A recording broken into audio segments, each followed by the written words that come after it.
Maling-mali po kayo. Hindi po ninyo alam kung anong pinagdaanan namin mag-ama.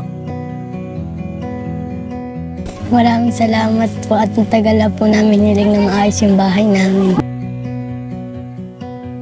Walang ibang hinagad, kundi maayos ang ating pamilya. Kung sakali ba na dumating ang mama mo dito, magiging masaya ka na ba, princess? Oo, at mabubuo na nga po ang pamilya. Miss na miss mo na ba mama mo?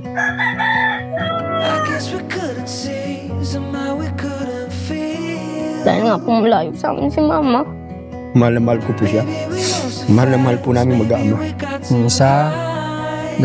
4, 5. 5,000 pesos tayo ha. Pagdating namin ngayong araw dito kala Tatay Arlon, dito nga sa Barangay Calabaka, ay nadat na namin ang mag-ama na katatapos lang daw nila na maglaba. Welcome back po dito sa ating page, dito sa ating YouTube channel. Ngayong araw po, dito kami kala Tatay Arlon sa lugar nila. At nadatnan nga namin siya kanina na kakatapos lang daw po maglaba. At ngayong araw ay pang 3, part 3 pa lang natin to sa pag-vlog dito sa kanila. Kaya tara, pasok tayo sa loob nila at alamin natin yung sitwasyon ng buhay nila ngayong araw na ito. Tara, pasok tayo. Opo. Pasok daw tayo, tara. Ba, dito din pala si Princess. Princess nga no? Tama ko? Si Princess, andi dito, nagduduyan. Palagay ko, Princess, yung microphone dyan sa'yo. May nakangiti ka na ngayon, Princess, ha? Paupo ako tayo, ha? Sige na po. Kamusta naman kayo, Princess? Ayos lang po. Okay naman. Dami niyong tiklupin, ha? Ano yan, bagong laba? Kalalaba ko lang din po nung isang araw. Yung isang araw. Uwi daw, ba't naman nakatapos? Ba't di mo tinutulungan si papa mo maglaba? Ay, katulong ko po yan. Katulong po. Katulong ka. Dalawa kayong naglaba. Nasaan yung kuya mo? Nangangawil po. Nangangawil? Oh, ayos ah. Nangangawil si kuya mo para pang ulam nyo. Pang ulam. Ayos. Kamusta naman na naging pasok mo, Princess? Ayos lang po. Ha? Ayos lang po. Okay naman? Okay, mabuti. Nung hapon ba na nagpunta kami dito, hindi ka na talaga nun pumasok? Upo at alauna na po nun ay. Alam Time mo na na. po kami Ano sabi nun. sa'yo ng teacher mo? Wala po. Wala naman sinabi sa'yo, okay Po, naman daw. in-excess naman po kami nakaklase ka. In-excuse ka naman. Okay. Baba ka muna dito. Halika, tabi ka dito. Dito ka, upo ka dito. Dito ka, harap ka dito. Okay. So, nagtanghalian na ba kayo? Maiba ako. Anong inulam nyo? Yung niluto po ni Papa, yung niluto po ni Kuya. Na? Yung po, yung binili po kanina. Oh, wow. Nagbili kayo naman. Anong luto ni kuya mo? Marunong si kuya mo magluto? Ano po, adobo po. Marunong pala si kuya mo magluto. Ano? Okay naman lasa? Opo. Siya talaga nagluluto dito sa inyo? Siya talaga Paminsan po tagluluto? ako. Anong alam mong lutuin? Yung mga perito po, tsaka po yung sinabawan. Marunong ka din ng ganun? Eh, grabe. Yan yung mga bata na na bata pa lang natututo na sa mga ganyang gawain kasi nga nauhubog sila dahil nga sa ganitong klase ng buhay. Di ba? O, maiba pala ako, Tatay Arlon. Halika muna po. Apo. May nagpunta po ba dito sa inyong halika? Kaya mo ba? Apo, kaya ko po. Mayroon po. May nagpunta ba ditong gagawa ng bahay nyo? Mayroon po.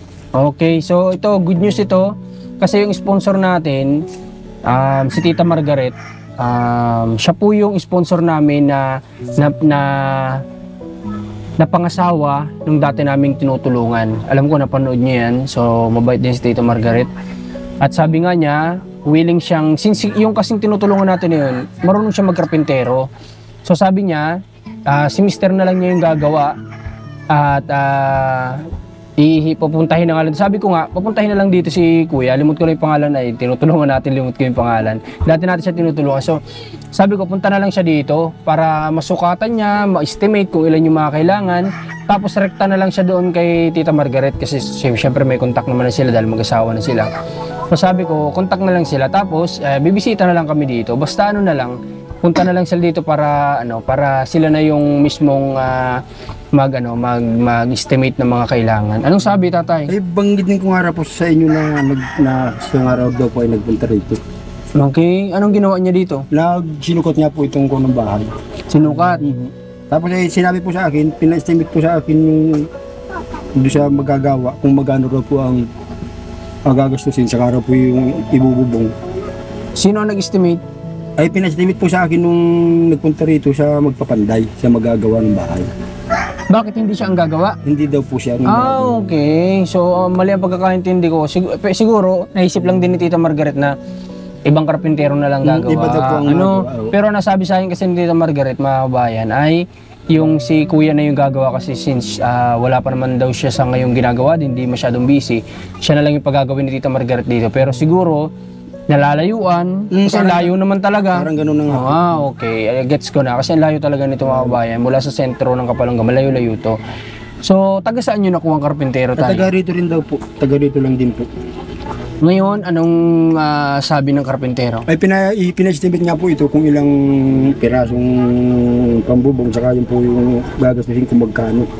Na-estimate naman. Ay hindi ko nga po na ako na maigat, hindi pa rin po ganong sanay na mag-estimate yung kuwan. Ay sabi po sa akin ng karpintero, ang gawin na lang daw po ay sila na lang daw po ang mag-budget ng kung gagawin sila magkano, albay kung lingguhan po ang sulduhan nila, ay na lang daw po. Sila ang magbabudget nung mga materyales? Oo. Hindi kasi pwede ganun tay. Kasi kami, nagpapabahay din kami. Pero ang nagbabudget po talaga niyan kung sino yung magpapagawa. Ano tay? Kasi ibig sabihin lang nun, hindi pa din ganoon ka veterano yung gagawa dito kasi hindi niya alam mag-estimate ay. Dapat po tayo ang gagawa dito yung marunong talaga. Alam niya mag-estimate kung ilang gagamitin kasi ganun po ang ano ay ang mga mason, di ba? Alam nila yan kung ilan ang kailangan na dingding, kung ilan ang kailangan na yero. Sa tansya nila, alam na nila yan. Dito po ang sabi po nung hero, 30 piraso raw po. 30 piraso? Oo, 30. Anong size ito tay? Anong size daw? Buka po niyan. Sobrang dami po ng 30 dito tay. Ito po ay baka sa tansya ko dito ay 1, 2, 3, 4, 8 plus 8 16. Ilan yung sabi? 30? So mga 16 lang ito tayo. O kaya mayroon pa pala dito. Pero kung ito ay i-hardiflex o ano man, 16 lang to, mga 16. Mga 16 pieces lang ito tayo. Sobrang dami na po ng 30 tayo. Baka yung 30 tayo gusto nila ikasakop din dito sa likod. Kanino po ba itong likod tayo? Doon po sa anak ko. Kasakop pa yan? Kasako po yung kaya doon sa anak ko. Baka sasakupin yun. Pero kung dito lang po sa inyo, nasa 16 lang ito tayo. Nasa 16 lang ito na yero. Kaya dapat tayo, ganito na lang. Siguro hindi sila masyadong nagkausap ng ayos. Ako na lang makikipag-usap ng maayos dun sa karpintero. Kukuha tayo ng karpintero na maalam mag-estimate. Tapos, para ako na lang magsabi kay Tita Margaret. Ha? Sige po. Kaya, salamat po in advance na kaagad kay Tita Margaret na willing siyang tulungan si Tatay Arlon para mapagawa itong bahay na ito. So, ano yun? Magandang balita yun, di ba? Magagawa itong bahay ninyo. Thank you kay Tita Margaret. At anong masabi mo, Princess, na may gusto nang tumulong para sa bahay mo? Maraming salamat po at matagal na po namin hiling na maayos yung bahay namin. Masaya ka naman. Opo, para po hindi na po kayo matuluan at mabasa dito. Tama nga naman kasi nagtitiis tong bata po na tulo-tulo. Andiyan pa naman yata siya sa gilid niya natutulog. Dito po. Ay, andiyan pa naman yung tumutulo. Diba, Princess? Ang daming humanga sa'yo sa unang part ng pagtatagpo natin kasi nga napaka-matured mo itong mag-isip. Ano? Okay, Tatay Arlon, napunta din po ako dito kasi may gusto po ako sa inyo linawin, ha? Sige na po. Ang inyo pong asawa, Tatay Arlon, ay nasaan po ngayon? Nasa ibang bansa po. Nasa ibang bansa. Bakit niyo po nasabi sa akin nung una na nasa Manila tayo? Wala naman po akong sinabi na nasa Manila. Nasabi ko bagla-baga po ay nagtatrabaho. Okay, baka mali lang ako. Sige, ganito. Kung wala siguro nabanggit si Tatay Arlon, hindi ko lang ma-remind. Parang nagsisink kasi sa utak ko na baka may nabanggit siyang ganun. So baka ako yung mali. Okay? Nasa abroad yung asawa mo? Nasa abroad po. Kung ako po hindi pa nyo nabablog, hindi na po sa amin yun na... Okay, hindi na talaga siya Okay. So, kasi tayo ganito, nakausap ko yung kaibigan niya doon sa abroad yata. Opo. Nasa abroad yata yun. Ano po pangalan nung nakausap po niya? Hindi ko na po tatay babanggitin dito. Kasi ay kumbaga naging concern lang din doon sa asawa ninyo doon. Opo. So, tatay kasi para sa akin, Princess kay Princess na muna. Okay? yung sinasabi mo din kasi Princess na yung medyo walang time si mama mo sa inyo, diba? O totoo yun kung ang mama mo ay kasambahay doon, kasambahay. Napakahirap din talaga maging kasambahay, depende kasi sa magiging amo mo. Kung ang maging amo ng nanay mo ay talagang napakahigpit na halos hindi ka pahawakan ng cellphone, may mga ganun. Kaya mahihirapan talaga yung mama mo na mag-contact sa inyo. Ang nalilinis po kasi ng 4, kwarto ay 6. Tapos po CR ay 4. Doon mo napakadaming trabaho ng mama mo, siguro bata ka pa lang din talaga kaya hindi mo pa nauunawaan yung mga ganung bagay, Pero ako nga sabi ko, ayaw kong gumulo lalo yung sitwasyon ng pamilya ninyo. Ayaw ko lang din pong magsalita na tungkol about sa asawa ko. Lalo lang nga pong gugulo. Oo nga po tayo. Kaya po ako'y tatahimik na lamang po. Pag tungkol sa misis mo, hayaan na lang natin. Tayo? Ang importante dito, yung sitwasyon ninyo ay matulungan namin kayo, tayo? Saka pati po ipagpapadyos ko na lamang. Pagpapasadyos mo na lang. At saka alam mo tayo, naunawaan din naman kayo ng kaibigan niya. Kaya nga sabi niya, Sir Marco, sana ituloy nyo lang yung tulong nyo. Kasi talagang kailangan po nila ng tulong. Tay, sinabi naman sa akin na minsan daw talaga maliit lang yun ipapadala sa inyo. Ay talaga lang. Talagang halos kulang din daw talaga. Kasi nga, nag-aaral. Tapos kumbaga, ang asawa mo pala dun, Tay, siya bumibili ng pagkain niya sarili. Yun po ang sabi sa akin. Hindi naman po totally pagkain niya. Yung binibili na lang po niya rin ay mga biskuit lang. Mga snacks niya lang. Snack lamang po. Hindi naman po totally yung pagkain talaga niya lahat. Ito yung mahirap pag nasa ganitong sitwasyon. Hindi kasi na natin dito alam kung sino yung dapat na paniwalaan natin. Pero hindi naman ako para halongkatin pa kung ano yung... Kami po nag-usap nung mag-asawa. Nung time na siya po ay nakatawag pa ng mahal sa amin. Na ang kunya po niya sa akin lagi, yung araw pong pagkain ay siya ay halos ay kinukulang.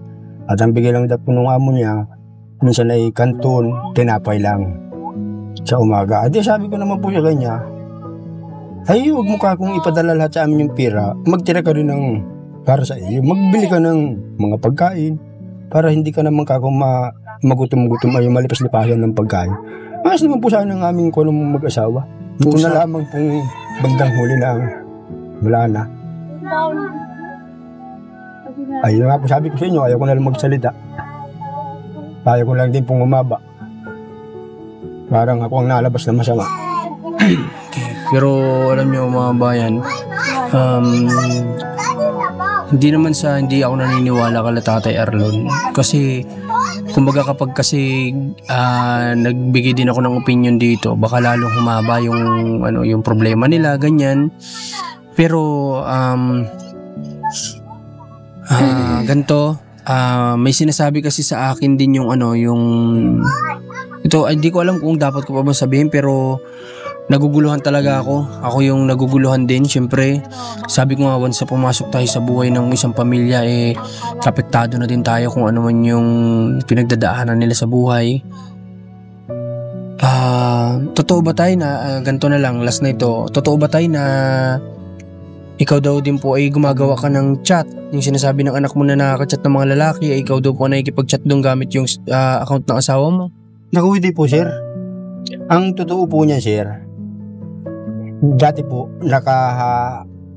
nakako na po ako rin sa asawa ko na may kachat niya pong iba, na lamang ko nga po. Tapos ang ginawa ko po, gumawa po ako ng account talaga, na katulad nung sa kanya. Para malaman mo. Para malaman ko kung totoo. Okay, yun na nga din nasa isip ko. Yun po ang totoo pong kuhan. Ay nagawa na nga po ako. Kaya doon ko po nalaman na yung asawa ko ay may kachat na... Confirm mo dahil nagkachat kayo. Opo. Nang akala niya ikaw yung asawa mo. Opo, akala niya ay ako yung asawa niya. Akala po ako nung... Ang pagkakala po nung lalaki, ako yung pong asawa ko ang kachat niya. Ay ako po ang kachat niya, nung lalaki nang kaya ko po nalaman. Okay, so ganito lang din kasi tayo, kaya ako sinatanong, pasensya ka na ha. Opo, sasagutin ko po lahat ng tanong. Okay, kasi mga bayan, kailangan kong malaman. Kasi po naguguluhan ako, pumapasok na sa isip ko na dapat ko pa bang ituloy yung tulong na kaya nating ibigay at ng mga sponsor. para kay Tatay Arlong, kasi syempre sa tumutulong gusto mo din naman ani sa iyo yung tinutulungan mo, di ba? Paano kung halimbawa lang sila Tatay Arlong pala pinagsisinungalingan tayo, so masakit para sa akin yun. At saka di ba hindi dapat na tumutulong sa isang tao tapos lulukuhin ka, di ba? Kaya tinatanong ko din ngayon, at ito pala yung totoo, no tay? Ito po yung sinabi na ako niya na ganyan nga po. Sa totoo lang naisip ko na din to tay ay na baka gumawa ka ng account tapos para mahuli mo dahil may nalaman ka na nga dati. Siya po ang totoo nun, ganyan nga pong nangyari. So tama yung naisip ko din, ano? Okay, pero ganito, ikaw ba, Princess, ano na lang gusto mong mensahe sa mama mo ngayon na kagaya sabi ni Tatay Arlong, almost 1 month na wala kayong masyadong communication sa kanya. Ano na lang gusto mong sabihin? Sabi ko naman ay kay mama, sasabi ko lang naman ay, mama, kahit naman ay mag-chat, magtawag, bisitahin mo naman kami. Kahit magkasakit kami, hindi ka naman natawag. Kumbaga gusto mo kahit paano magkausap kayo madalas. Ba't naiyak ka? Isa lang naman po ang hiling sa asawa ko. Yung kahit baga po araw-araw ay mag-chat man lamang yung sa mga bata. At yung simpleng chat at tawag lamang ay wala naman po talaga. Isang linggo ay halos isang beses, wala pa. Ay ayaw ko na lang po talaga magsalita at hahaba lamang. Kung magiging kawawa rin po mga anak ko. So hindi naman po yung nagsabi sa inyo na ganyan yan. Wala po silang alam sa buhay namin. Hindi nila alam ang pinagdadaanan namin. Kung hindi lang nga po masama talaga ay yung mapapasamang may yung asawa ko gusto ko lang sabihin sana lahat ay kailan niya. Ayaw ko na po mananahimik na lang ako. Pagpapasadus ko malamang ang lahat. Yun ang dapat. Yan pong pangyari na yung pagkasabi ng anak ko. Halos ang tingin sa akin nung mga bayanan ko, bayaw ko ako ng pinakamasamang tao na hindi naman nila alam. Nandito na yung mga pinagagawa ng anak nila.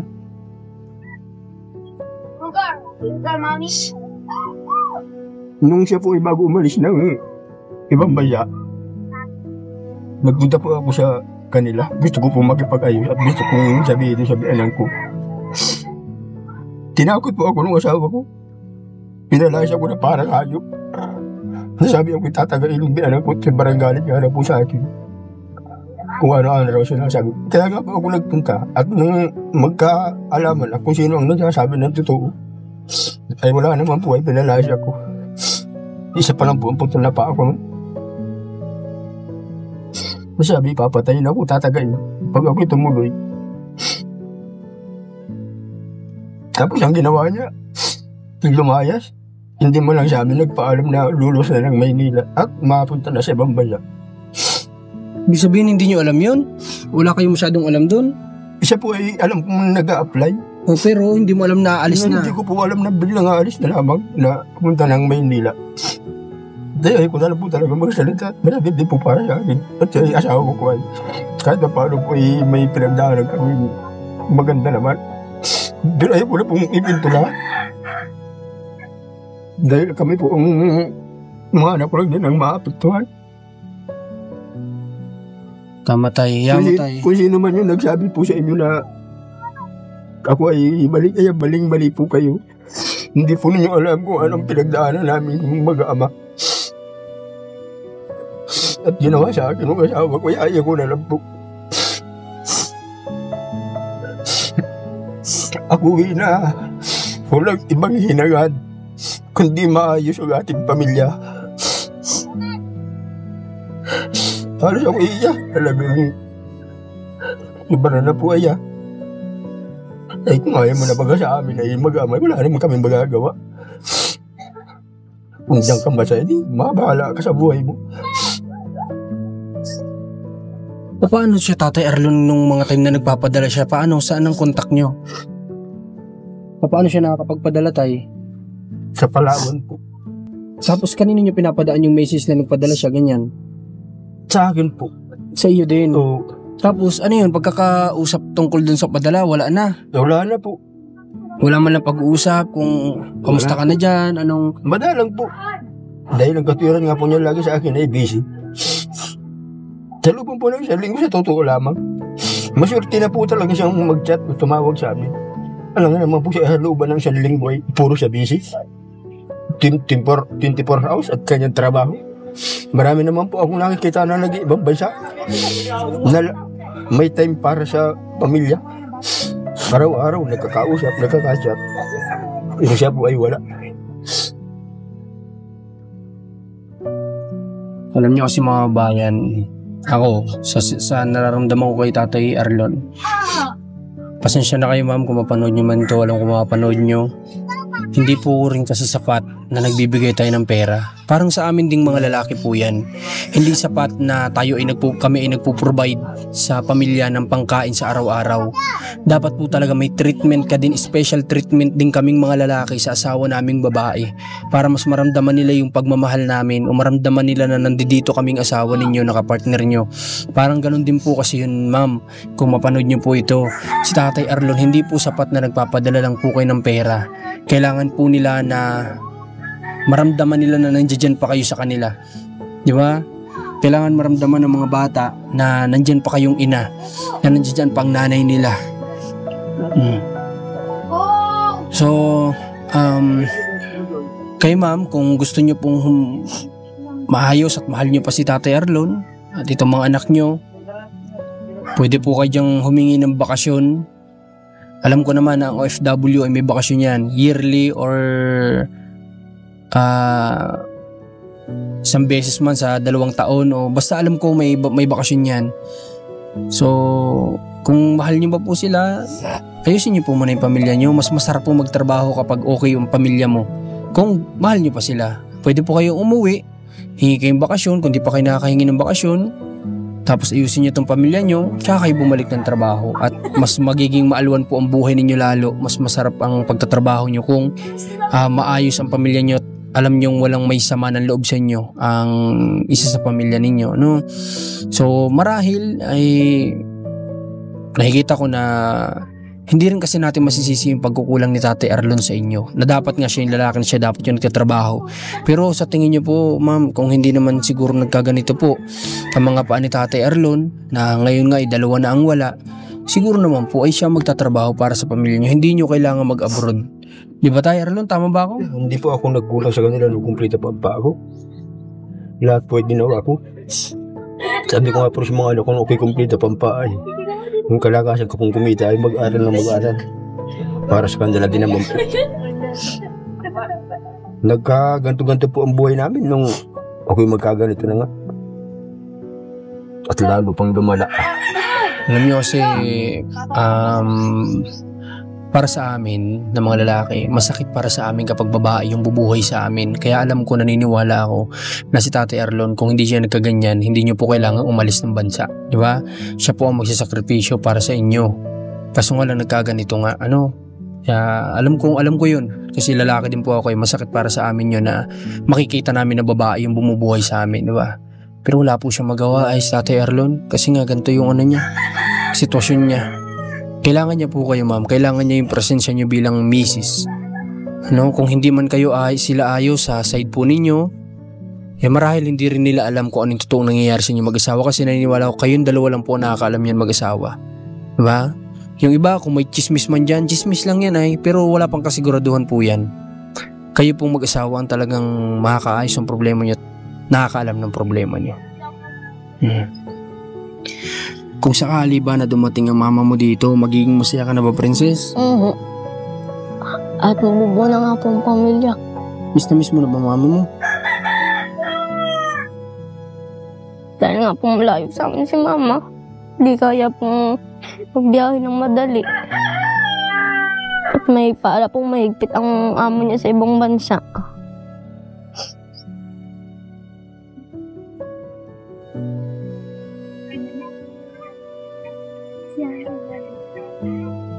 Ano ba yung unang-unang magpapasayo sa'yo, princess? Kung sakali man, ano yung talagang pinapanalangin mo sa bawat gabi, sa bawat magdadasal ka, ano yung pinapanalangin mo? kung umuwi na si mama. At pag uwi na mama, sana walang mangyaring masama kay mama. Kumbaga safe siyang makarating dito. Oo. Kumbaga kagaya nung una mo sinabi, gusto mo lang mabuo yung pamilya mo. Kagaya ni Tatay Arlon. Oo. Kasi si Tatay Arlon ganun din sinasabi niya. Wala siya ibang gusto basta mabuo lang yung pamilya niya. At kung ayaw na nga daw sa kanya ni ma'am, wala daw po siya magagawa. Kasi totoo yun, wala talaga siya magagawa. Kung ayaw na sa kanya, kasi ganito lang siya, nandito lang siya. Kayo po ba, Tatay Arlo, may bago kasal ba kayo? Kasal po. Ay, hala, kasal kayo? Kasal po. Saan yan, pare? Pare po. Aba. Kasal pala kayo sa pare? Kasal po. Mabait po ito si Tatay Arlo. Kasi alam ko naman na napapadalhan sila. Pero natutulungan sila financially kahit pa paano, kahit na medyo maliit nga lang din kinikita kasi ni ma'am. So, nagkukulang din kala Tatay Arlon. Pero, mabait pa rin po si tatay kasi kung nalaman niya na may mga chat-chat na ganun, kaya niya pong ipa-deport si ma'am, di ba? Kaya ko na po yan ng gulo. Yun nga, kaya nga po, mabait pa rin kayo. Kahit paano naman po ay siya pa rin ang nanay ng mga anak ko. At saka bukod doon ay... Pinagsama, di po kami maganda naman. At saka kahit pa paano, yun nga, napapadala niya kay dati, Siyempre, yung bunbon na yun ay pinaghihirapan din yun ng nanay nila doon. Lahat na ng hirap ay nadadanasan niya doon para lang makapagpadala, di ba? Pero yun nga lang, minsan kasi kapag may mga ganyang problema, naisipan doon ng iba, lalo na kung may ebidensya ka, ipa-deport ka nila, di ba? Pero sa tatay, ayaw niya kasi Ayaw ko po ng gulo. may pinagsamahan nga naman sila. Hindi lang yung bad memories yung pagbasehan mo kasi, siyempre yung mga magagandang nangyari din.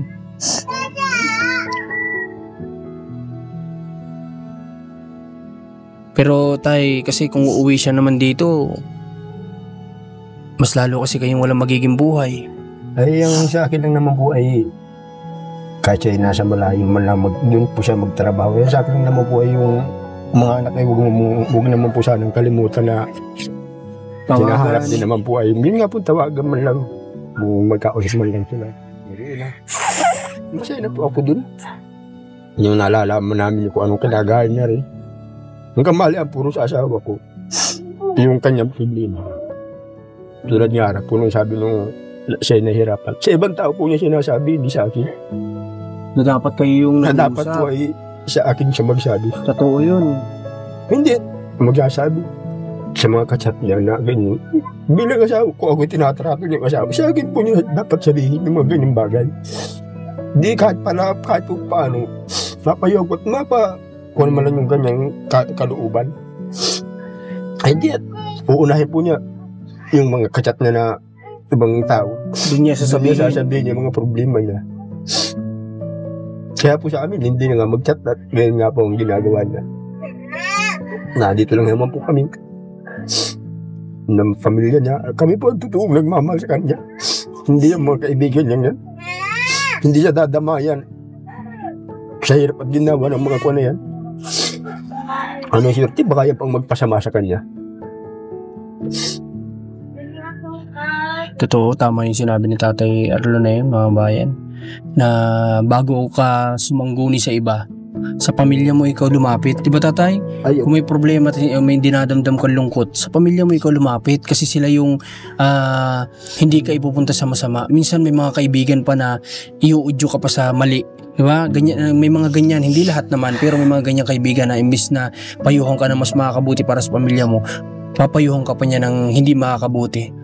Kaya mas mainam, at saka pag may problema mag-asawa, dapat sila lang talaga yung nag-uusap. Hindi na pinapadaan kung kani-kanino, kung saan-saan, kasi lalo lang haba, di ba? Magkakaroon ng mga kwento-kwento na na mga ibang kwento. Kaya dapat mag-asawa lang talaga. Pero yun nga, ang madali lang solusyon dito, kung mapanood to ni Mama, tawagan niyo po si Tatay Arlon. Kung mahal niyo po siya, ayusin niyo po yung pagsasama niyo. Sayang na may pinagsamahan niyo, kasal pa naman po pala kayo. At kung may nasabi man po sila, unawain nyo na lang din po kasi sila po kasi yung naiiwan dito. Mas mahirap po kasi ang naiiwan kaysa sa umaalis. Ano po? Mas mahirap po ang feelings o nararamdaman ng naiiwan kaysa sa umaalis. Totoo po yan. Kaya unawaan nyo na lang po sana. Nalulungkot lang din kasi sila sa inyo. Ibig sabihin po, mahal na mahal nila kayo. Kaya po sila ay nagkakaganito. Kaya sila nalulungkot umiiyak kasi mahal nila kayo. Okay. Sige, tatay, ganito. May bibigay ako sa inyo, ha? Dito ka, princess. Tabi ka nga sa tatay mo. Ito. May ibibigay ako sa inyo, ha?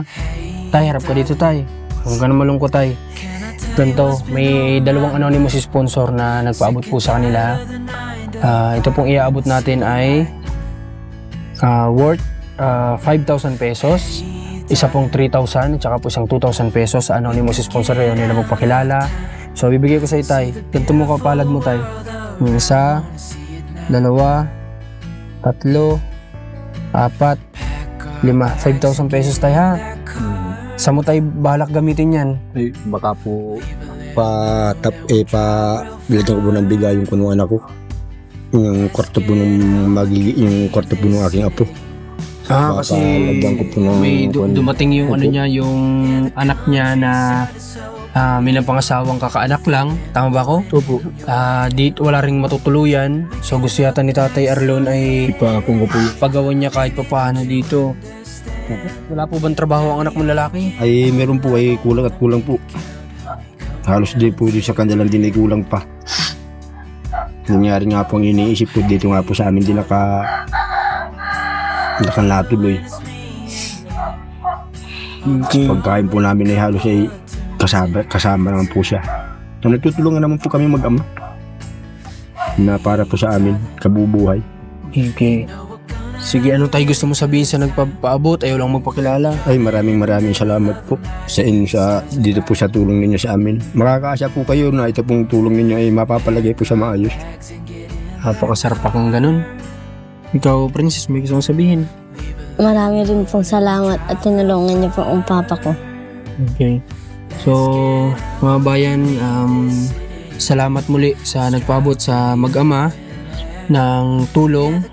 At isa lang naman yung lagi ko sinasabi, sana bigyan kayo ng malakas sa pangangatawan at ligtas palagi sa araw-araw para po marami pa kayong matulungan. At sana marami pang kagaya po ninyo na may busilak na puso na nakakaluwag sa buhay na hindi nagdadalawang isip magpaabot sa mga kagaya nila Tatay Arlon.